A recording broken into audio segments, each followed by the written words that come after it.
ইবনুন এবং ইবনাতুনকে ব্যবহার কিভাবে করবেন।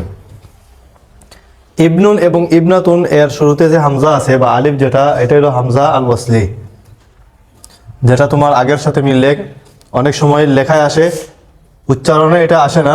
কোনো সময় উচ্চারণে আসে, কখন আসবে কখন উচ্চারণে আসবে না, কখন লেখায় আসবে কখন লেখায় আসবে না। দেখেন এই বিষয়ে এখানে কিছু বাক্য লেখা হয়েছে ইবনুন এবং ইবনাতুনের সম্পর্কে। যখন ইবনুন কিংবা ইবনাতুন দুইটা আলমের মধ্যখানে পড়বে, দুইটা নামের মধ্যখানে পড়বে এবং দুটোটার মধ্যে মানে আহমদ এবং ইবনুন, ইবনুন কিংবা ইবনাতুনের আগের নাম এবং ইবনুন তারপরেরটাকে নিয়ে মৌসুফ সিফতের তারকিব যদি হয়, কি বললাম, যখন ইবনুন কিংবা ইবনাতুন আসবে দুই নামের মধ্যখানে এবং ইবনুনের আগের ইসিমটা হবে মৌসুফ আর ইবনু তারপরের ইসিম নাম যেটা, এটার লগে ইবনু মুজাফ মাজেদ মুজাফিলেই, মুজাফ মুজাফিলেই মিলে আগের নামের কি হবে সিফত যখন হবে, তখন ইবনুনের আলিফটা লেখায়ও আসবে না, পড়ায়ও আসে না। দেখেন আমি লেখায় আনি নাই, যেমন খারাজা আহমদ ইবনু মাজিদিন, আহমদ ইবনু মাজিদিন, মাজেদের পুত্র আহমদ বের হয়েছে, বুঝছেন, মাজেদের পুত্র আহমদ বের হয়েছে। অথবা বলতে পারো খারাজা খালিদ ইবনু রাশিদিন, রাশেদের পুত্র খালেদ বের হয়েছে। এখন বলতে পারো যে উস্তাদ যে খালিদুন তো ছিল, তাহলে এখানে খালিদ ইবনু রাশিদিন হইল কেমনে, বলে একটা প্রশ্ন আসে না। খালিদুন ছিল, যদি তোমার এই ধরনের মৌসুফ সিফতের তারকিব হয়, অর্থাৎ খালিদ মৌসুফ, ইবনু রাশিদিন মুজাফ মুজাফিলে মিলে সিফত কিংবা মুবদল মিনহু বদল বলতে পারো, যদি এইরকম তারকিবের মধ্যে হয়। এবং ইবনের আগের ইসিমটা যদি তানবিনওয়ালা হয়, তখন সহজ করার জন্য, তাখফিফ বা হালকা করার জন্য তানবিনটারে কি করা যায়, তানবিনটা ফেলে দেওয়া হয়, বুঝছেন। এই হইল খালিদ ইবনু রাশিদিন। খারাজা আহমদ ইবনু মাজিদিন, খারাজা খালিদ ইবনু রাশিদিন। আহমদু মৌসুফ, ইবনু মাজিদিন মুজাফ মুজাফিলি মিলে সিফত, মৌসুফ সিফত মিলে খারাজার ফাইল, বুঝাইছে। এরপরে খারাজাত ফাতেমাতু ইবনাতু সাঈদিন, সাঈদের মেয়ে ফাতেমা ফারহানা বের হয়েছে। দেখেন ইবনাতুর আলিফ শুরুতে তার হামজা পড়ায়ও আসে নাই, লেখায়ও আসে নাই, কেন? দুই নামের মধ্যখানে পড়ছে, প্রথম নামটা হইল মৌসুফ, তারপরে ইবনাতু সাঈদিন মুজাফ মুজাফিলি মিলে হয়েছে সিফত। যদি এইভাবে হয় তাহলে ইবনুন ইবনাতুন যে মধ্য দুই নামের মধ্যখানে পড়বে, তার লেখায়ও আসবে না, পড়ায়ও আসবে না।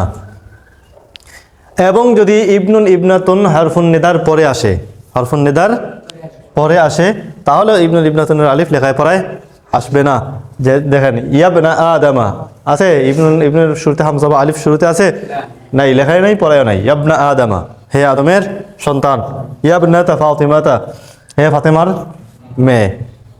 এরপরে ইবনুন কিংবা ইবনাতুন যদি হামজাতুল ইস্তেফহামের পরে আসে, হামজাতুল ইস্তেফহামের পরে যদি আসে, তাহলেও ইবনুন ইবনাতুনের এই আলিফটা লেখায় পরে আসবে না। দেখেন আবনুকা মুজতাহিদুন, দেখেন ইবনুকার আলিফ নাই, এটা তো হামজাতুল ইস্তেফহাম। ইবনুকা, ইবনুকা, ইবনুর যে আলিফ যেটা ছিল এটার এই হামজাটা আর নাই, হইল কি আবনুকা মুজতাহিদুন, আবনুকা মুজতাহিদুন, তোমার ছেলে কি পরিশ্রমী। আবনাতুকা মুজতাহিদাতুন, তোমার মেয়ে কি, নাকি বলবেন ইবনাতুকা, না আবনাতুকা মুজতাহিদাতুন, তোমার মেয়ে কি পরিশ্রমী। তাইলে আমরা কি পেলাম, যদি ইবনুন ইবনাতুন দুই আলমের মধ্যখানে আসে এবং প্রথম আলমটা মৌসুফ এবং ইবনুন তারপরের মুজাফিলের সাথে মিলে সিফত হয়, মৌসুফ সিফতের তারকিব হয়, তাহলে দুই নামের মধ্যখানে ইবনুন ইবনাতুনকে আলিফকে লেখায় আসবে না, পড়ায় আসবে না। যদি হারফুন নিদার পরে আসে ইবনুন ইবনাতুন, তাহলে লেখায় আসবে না, আলিফ লেখায় পড়ায় আসবে না। যদি হামজাতুল ইস্তেফহামের পরে আসে, তাহলেও লেখায় পড়ায় আসবে না। এরপরে দেখেন কোন জায়গায় ইবনুন এবং ইবনাতুন লেখার মধ্যে আসবে। ইবনুন এবং ইবনাতুনের আলিফ বা হামজা যেটা শুরুর, এটা লেখায় কোন জায়গায় আসবে। দেখেন মাসউদুন ইবনু ফাতিমাতা, এখন বলবে যে এখানে মাসউদ ইবনের আগের ইসিমের মধ্যে, আগের নামের মধ্যে তানবিন থাকার কারণে, তাখফিফের কারণে, সহজ করার কারণে তানবিন ফলে এক পেশ রাখছি। তাহলে এখানে মাসউদুন কেন? তার কারণ হইল গিয়ে এখানে মৌসুফ সিফত না, এখানে হবে মুবতাদা খবরের তারকিব। যখন খবরের শুরুতে ইবনুন আসবে দুই আলমের মধ্যখানে না, বাহ্যিক দেখা যাইতেছে দেখেন মাসউদ এবং ফাতেমার মধ্যখানে আইছে ইবনুন, মাসউদ এবং ফাতেমা দুই নামের মধ্যখানে না, কিন্তু এখানে দুই নামের মধ্যখানে ইবনুন না, এখানে মাসউদুন মুবতাদা, শেষ মুবতাদা, ইবনু ফাতিমাতা খবর। দেখেন তো ইবনুন কিতা দুই নামের মধ্যখানে আইছে নাকি খবরের শুরুতে আইছে? খবরের শুরুতে আইছে। যখন খবরের শুরুতে আসবে অর্থাৎ ইবনুন কিংবা ইবনাতুনটা খবর হবে, এখান থেকে ইবনুন থেকে খবর শুরু হবে, তখন তো এটা একটা অংশের শুরুতে আসলো, দুই নামের মধ্যখানে আসলো, একটা অংশের একটা খবর একটা অংশ না, একটা অংশের শুরুতে আসলো, তখন ইবনুন ইবনাতুনের আলিফ পড়বে না। মাসউদুন ইবনু ফাতিমাতা, মাসউদুন ইবনু ফাতিমাতা, তখন মাসউদুনের তানবিন আর পড়বে না। কেন পড়বে না? এটা তো মুবতাদা, তার তানবিন তার মতো থাকবে, এটা আলাদা একটা শব্দ মাসউদুন। যদি মৌসুফ সিফত হইতো তাইলে মাসউদুনের তানবিন ফেলে দিয়ে বলতে মাসউদ ইবনু ফাতিমাতা, ফাতেমার পুত্র মাসউদ, তখন এটা বাক্য হইতো না, তখন তার আগে একটা ফেইল বা কোনো কিছু লাগানো লাগবে, খারাজা মাসউদ ইবনু ফাতিমাতা। কিন্তু এখানে বাক্য হয়ে গেছে মাসউদুন মুবতাদা, ইবনু ফাতিমাতা খবর, মৌসুফ সিফত হইছে? হয় নাই, যার কারণে ইবনুর আলিফটাও পড়বে না, তানমিনও পড়বে না, মাসউদুন ইবনু ফাতিমা। এরপরে দেখেন, যদি ইবনুন কিংবা ইবনাতুন বাক্যের একেবারে শুরুতে থাকে, একেবারে শুরুতে যদি থাকে, তাহলে এটা লেখায়ও থাকবে, পড়ায়ও থাকবে। ইবনুন ইবনাতুনের আলিফ যদি বাক্যের একেবারে শুরুতে থাকে, তখন লেখায়ও থাকবে, পড়ায়ও থাকবে। এখন পড়া থেকে তখন ফালানোর কোনো সুযোগই নাই। দেখেন ইবনুকা সদিকি, না বলবাই বিনুকা, হ্যাঁ ইবনুকা বলবেন, ইবনুকা সদিকি, তোমার ছেলে আমার বন্ধু। ইবনু মান আনতা, ইবনু মান আনতা, ইবনাতু মান আনতি, তুমি কার ছেলে বা তুমি কার মেয়ে। যদি বাক্যের শুরুতে থাকে তখন লেখায় পড়ায় দুটোই আসবে। খারাজা সাঈদুন ইবনু বাশিরিন, খারাজা সাঈদুন ইবনু বাশিরিন। আচ্ছা, এই জায়গার মধ্যে দেখেন খারাজা ফাইল, সাঈদুন ইবনু বাশিরিন, এটা কি মুবতাদা খবর? সাঈদুন ইবনু বাশিরিন না, এটা মৌসুফ সিফত। সাঈদুন মৌসুফ, ইবনু বাশিরিন সিফত, মৌসুফ সিফত মিলে খারাজার ফাইল হইতেছে। তো ফাইল যদি হয়, মৌসুফ সিফত যদি হয়, তাহলে তো এটা ওইভাবে হইতো যেখানে কি নাই, মৌসুফ সিফতের মধ্যখানে আলিফ নাই। হ্যাঁ ঠিক আছে তোমার কথা, কিন্তু যদি তুমি কি করে নাও, ইবনুন এবং ইবনাতুনের আগের আলমের মধ্যে যদি তানবিন দিয়ে দাও, মৌসুফকে যদি তানবিন দিয়ে দাও, তাহলে আলিফকে লিখতে হবে। ঠিক এই জায়গার মধ্যেও খারাজা খালিদ ইবনু রাশিদিন, যদি বলো খালিদুন, তাহলে খালিদুন ইবনু রাশিদিন বলবে না, এইভাবেই পড়তে হবে। কিন্তু এই ইবনুনের শুরুতে আলিফ লাগবে যখন ইবনুন ইবনাতুনের আগের আলমের মধ্যে কি হয়ে যায়, তানবিন হয়ে যায়। কিন্তু এখানে মৌসুফ সিফত ঠিক আছে, বুঝছেন, মৌসুফ সিফত ঠিক আছে এখানে। তাহলে খারাজা সাঈদুন ইবনু বাশিরিন, সাঈদের পুত্র, বাশিরের পুত্র সাঈদ বের হয়েছে। তবে সাধারণত মৌসুফ সিফত যখন হয়, তখন ইবনুন ইবনাতুনের আগের আলমের মধ্যে কিতা রাখা হয় না, তানবিন রাখা হয় না, এটাকে ফেলে দিয়ে এটাই সুন্দর এবং সহজ হয়, খারাজা সাঈদ ইবনু বাশিরিন। তবে এটা দেখানো হইলো আর কি, যদি তার আগের ইসমটা কি রাখো, তানবিন রাখো, মুনাওয়ানান রাখো, ইসমুন মুনাওয়ান যদি রাখো, তানবিনওয়ালা ইসম রাখো, তাহলে ইবনুন ইবনাতুনের আলিফটা রাখতে হবে। নাহনু আবনা রাশিদিন, যদি ইবনুন ইবনাতুনকে তাসনিয়া ব্যবহার করো, কি ব্যবহার করো, ইবনুন কিংবা ইবনাতুনকে যদি তাসনিয়া ব্যবহার করো, তাহলে ইবনুন এবং ইবনাতুনের আলিফ পড়বে না, তোমার যে কোনো জায়গায় আসো। যদি এটা তাসনিয়া হয়ে যায় ইবনুন ইবনাতুন, তাহলে তার আলিফ থাকবে, পড়ায় এই তোমার লেখার মধ্যে থাকবে। নাহনু না রাশিদিন, লেখার মধ্যে আছে দেখেন, নাহনু না রাশিদিন, আমরা রাশিদের দুই ছেলে। ইবনাতা রাশিদিন, নাহনু নাতা ফাতিমাতু ওয়া আয়েশাতু ইবনাতা রাশিদিন, খালিদুন ওয়া মাহমুদুন ইবনা রাশিদিন। তাসনিয়া হইলে আলিফটা লেখায় আসবে।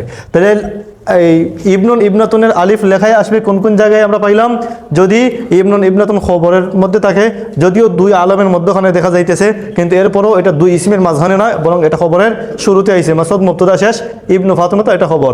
যদি ইবনুন ইবনাতুন বাক্যের একেবারে শুরুতে থাকে, যেমন ইবনুকা, ইবনুমান আনতা, তাহলেও আলিফ লেখায় পড়ায় আসবে।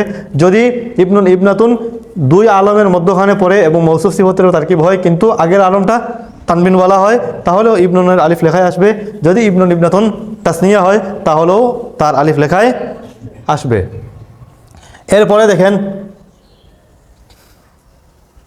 আশরাফ ইবনু খালিদ আর আশরাফ ইবনু খালিদ, দেখেন এটা হলো আশরাফ ইবনু খালিদ, ইবনুনের আলিফ নাই, আর এখানে ইবনুনের আলিফ লেখায় আছে। এই দুই বাক্যের মধ্যে পার্থক্য কি, আশরাফ ইবনু খালিদ, আশরাফ ইবনু খালিদ, দুটোটা উচ্চারণ তো একই, কিন্তু এই দুই আশরাফ ইবনু খালিদের ইবনের আলিফ নেই, আর এখানে আশরাফ ইবনু খালিদ এই ইবনের শুরুতে আলিফ আছে, হামজা আছে, তো এই দুইটার মধ্যে পার্থক্য কি বলো তো দেখি তোমরা, এই দুইটার মধ্যে পার্থক্য কি? এখানে আলিফ নাই, তার মানে এখানে তারকিব হইল মৌসুফ আর সিফতের, এখানে বাক্য হয় নাই, এখানে বাক্য অন্য কিছু লাগিয়ে বাক্য বানাতে হবে। আশরাফ ইবনে খালিদ, খালেদের পুত্র আশরাফ, ঠিক আছে। আর এখানে আশরাফু ইবনু খালিদিন, মানে আশরাফ হলো খালেদের পুত্র, এখানে হইল মুবতাদা খবর। যখন ইবনুন কিংবা ইবনাতুন দুই নামের মধ্যখানে পড়বে এবং তার হামজা থাকবে না, তখন তারকিব হবে আগের নামের সাথে মৌসুফ আর সিফত। আশরাফ মৌসুফ, ইবনু খালিদিন মুজাফ ইলাইহি মিলে সিফত, মৌসুফ সিফত। আর যখন দুই নামের মধ্যখানে ইবনুন ইবনাতুন আসবে এবং ইবনুন কিংবা ইবনাতুনের হামজা লেখায় আসবে, তখন তারকিব হবে মুবতাদার খবরের। আশরাফু মুবতাদা, ইবনু খালিদিন মুজাফ ইলাইহি মিলে খবর। এই জায়গার মধ্যে কি দেখেন, খালিদ ইবনু রাশিদিন, খালিদুন ইবনু রাশিদিন, দুটোটাই আমি রাখলাম মৌসুফ সিফত হিসাবে, ঠিক আছে।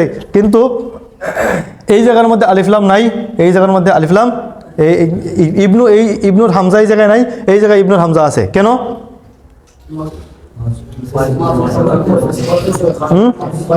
দুটোটাই আমি মৌসুফ সিফত রাখলাম বললাম, দুটোটাই যদি মৌসুফ সিফত রাখি তাহলে এই জায়গা ইয়ে নাই কেন, হামজা নাই কেন? কারণ মৌসুফ সিফতের তারকিব যখন হয় তখন ইবনুন ইবনাতুনের আলিফ লেখায় আসে না, তাহলে এখানে কেন আসলো? কারণ তার আগের ইসিম তানবিন, তার আগের ইসিম যদি তানবিন বলা হয় তাহলে ইবনুন এর আলিফ লেখায় আসবে। অথবা এটা বলতে পারো যে এখানে দুই আলমের মধ্যখানে আসে নাই, বরং এটা হলো মুবতাদা, এটা হয়ে গেছে খবর, খবরের শুরুতে এসেছে, বুঝছেন? এখন তোমাকে আমি দেখাইতেছি ইবনুন এবং ইবনাতুনকে একাধিক নামের মধ্যে, অর্থাৎ সিরিয়ালের মধ্যে ইবনু পেশের মধ্যে রাখিয়া পরে মুজাফ ইলাইহি জেরের মধ্যে নিয়া। দেখেন, আনা খালিদ ইবনু রাশিদ ইবনি মাজিদিন, এখানে ইবনু, এখানে ইবনি কেন? আনা খালিদ ইবনু পেশ, রাশিদিন ইবনে বা রাশিদ ইবনি মাজিদিন, এখানে ইবনি কেন? আনা দেন মুবতাদা, খালিদু মৌসুফ, ইবনু মুজাফ, রাশিদি মুজাফ ইলাইহি। ইবনু এখানে পেশ কেন? খালিদ মৌসুফ, তাহলে তার সিফত কি হইব? পেশ হইব। খালিদ যেহেতু পেশ, মৌসুফ পেশ, তাই তার সিফত হবে পেশ।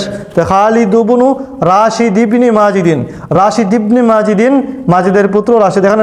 এখানে রাশেদ হইল মৌসুফ, ইবনি হইল মুজাফ, মাজিদ হইল মুজাফ ইলাইহি, মুজাফ ইলাইহি মিলে রাশেদের সিফত। রাশেদ তো জের, তাহলে তার সিফতও কি হবে? জের হবে না? তাহলে আনা খালিদ ইবনু রাশিদ ইবনি মাজিদ, নাকি বলবেন আনা খালিদ ইবনু রাশিদ ইবনু? না, আনা খালিদ ইবনু রাশিদ ইবনি মাজিদিন। যদি হয়তো রাআইতু খালিদা, তখন কি বলতেন? খালিদ আবনা, রাআইতু খালিদ আবনা, খালিদা জবর, যার কারণে তার সিফত যেটা ইবিন, এটাও কি হবে? জবর হবে। রাআইতু খালিদ আবনা রাশি দিবিনি মাজিদিন। আনা আয়েশাতু নাতু ফারহানাতাব নাতি লুবাবাতা, আয়েশাতু মৌসুফ, ইবনাতু তার সিফত, আয়েশা পেশ হওয়ার কারণে তার সিফতও পেশ হয়েছে। ইবনাতু মুজাফ, ফারহানা মুজাফ ইলাইহি, ফারহানা মুজাফ ইলাইহি, মুজাফ ইলাইহি জের হয় না? মুজাফ ইলাইহি তো জের হয়, কাসরা হয়। মুজাফ ইলাইহি জের হওয়ার কারণে তার সিফত ইবনাতুও কি হবে? জের হবে। তাহলে ফারহানাতাব নাতি লুবা বাতা, ইবনাতি মুজাফ, লুবা বাতা মুজাফ ইলাইহি, মুজাফ ইলাইহি এক পেশরা জেরের জায়গায় জবর। অথবা ইবনাতি সাজিদিন, আনা আয়েশাতু বিনতু ফারহানাতা বিনতি সাজিদিন, আমি সাইদের মেয়ে, ফারহানার মেয়ে আয়েশা। অথবা আমি আয়েশা বিনতে ফারহানা বিনতে সাজিদ, ঠিক আছে। সাজিদের কি লাগে? মেয়ের ঘরের সাজিদের নাতিন লাগে।